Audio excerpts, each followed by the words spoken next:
Nous sommes dans la dernière ligne droite du championnat espagnol et nous sommes également sur le point de terminer la saison, et comme il n'y a plus aucune chance de devenir champion de Liga, Barcelone tente actuellement de rester à la deuxième place jusqu'à la fin de la compétition. Même si nous sommes en deuxième position, nous ne pouvons pas nous détendre en ce moment, en tant que troisième, qui est Gérone, il se bat match après match dans le but de voler cette position à Barcelone. À l'approche de la fin de la saison, nous verrons également l'ouverture du mercato, et avec cela, Barcelone recevra de nouveaux joueurs et devra dire au revoir à d'autres qui ne resteront pas au club la saison prochaine.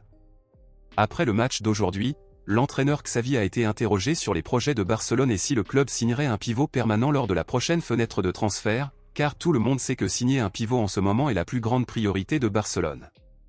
Face à cette question, Xavi a répondu ainsi, « Oui, nous cherchons à résoudre ce problème le plus rapidement possible. Un pivot est sans aucun doute notre plus grande priorité, c'est pourquoi nous ne commencerons pas la saison prochaine avant d'en avoir signé un de haut niveau », a déclaré l'entraîneur Xavi. Interrogé sur Andreas Christensen et si le joueur continuera à être l'un des pivots de l'équipe, Xavi a répondu comme suit, « Nous en reparlerons encore.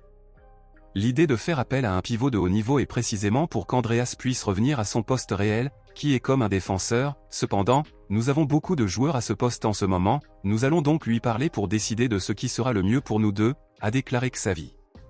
Andreas Christensen a beaucoup joué le rôle de pivot improvisé ces derniers mois en raison de l'absence de véritable pivot dans l'équipe, mais en fait Christensen est un défenseur, pas un pivot. Comme Barcelone aura Guido Rodriguez et un autre pivot qu'ils ont l'intention de signer, que ce soit Joshua Kimmich ou Zubimandi, Christensen n'aura plus besoin d'être un pivot improvisé et pourra recommencer à jouer le rôle de défenseur. Il n'y a qu'un seul problème, car il pourrait y avoir un manque d'espace pour Christensen dans la défense de Barcelone, compte tenu du grand nombre de défenseurs que le club compte actuellement dans son effectif. Compte tenu de cela, il y a de grandes chances que Christensen soit échangé et ne fasse plus partie de l'équipe de Barcelone. Selon vous, pensez-vous que Barcelone devrait continuer avec Andreas Christensen dans son équipe ou non? Pensez-vous que Barcelone a besoin de lui en ce moment? Dites-le moi ici et je lirai votre commentaire, je vous verrai dans la prochaine vidéo.